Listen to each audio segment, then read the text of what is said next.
Юному боксеру из Коми Даниилу Лену в ближайшее время сделают протез ноги в одной из лучших клиник Москвы. Накануне вместе с тренером Даниил посетил столицу России и познакомился с президентом Международной ассоциации бокса. Умар Кремлев пообещал помочь с протезом и подарил Даниилу сертификат на трехкомнатную квартиру. Ксения Лосева об истории, которая учит никогда не сдаваться. Наше тело способно на все, правильно? Да, его можно как угодно улучшить. Самое главное здесь свое мышление. Человек победил рак, занимается боксом. Пример привести. Покажи ему отжимания. Отжимания, приседания, давай. Если турник есть, на турнике. Здесь прямо. Прямо здесь покажи, конечно. Да. Вот он. Подай ему все. Красавчик. Он с легкостью делает отжимания, а на турнике и вовсе подтягивается больше 40 раз. В зал приходит 3 раза в неделю, тренируется без перерывов и по несколько часов. Сегодня Даниил Лен в гостях у президента Международной ассоциации бокса. Узнав об удивительной истории силы духа простого парня из Коми, Умар Кремлев знакомится с юным спортсменом лично и вручает сертификаты на новый протез ноги и трехкомнатную квартиру.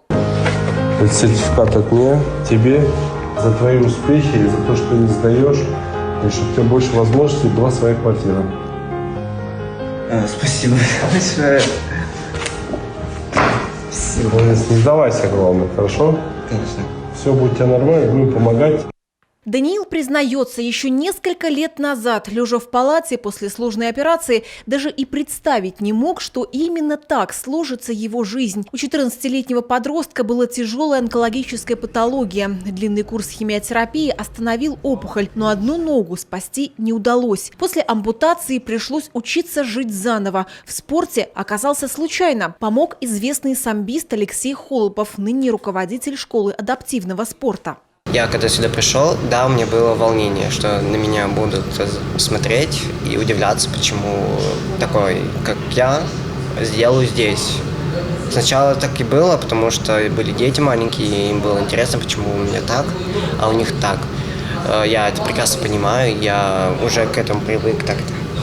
И вот спустя год Даниил уже не просто тренируется, но и вдохновляет своим примером других – детей и даже взрослых. Специально для него разработали персональную программу тренировок. Мальчик выдерживает колоссальные физические нагрузки. Причем занимается не только боксом, но и самбо. Оттачивает технику иногда по 2,5 часа каждый день.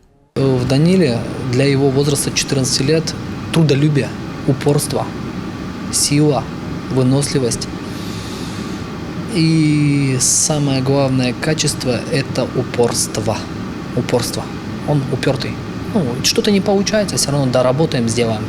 Школа адаптивного спорта открылась в Сыктывкаре в прошлом году и первоначально была ориентирована на детей с детским церебральным параличом. Но вскоре здесь поняли, что потребность в физических нагрузках под руководством профессионального тренера есть у детей и с другими заболеваниями. Именно тогда появился адаптивный бокс. Очень важно, что у нас в республике поддерживают такие проекты, именно там адаптивный спорт, УФП с элементами бокса, вроде то, что как бы даже может быть несоизмеримо, да, с этим, с особенными детишками.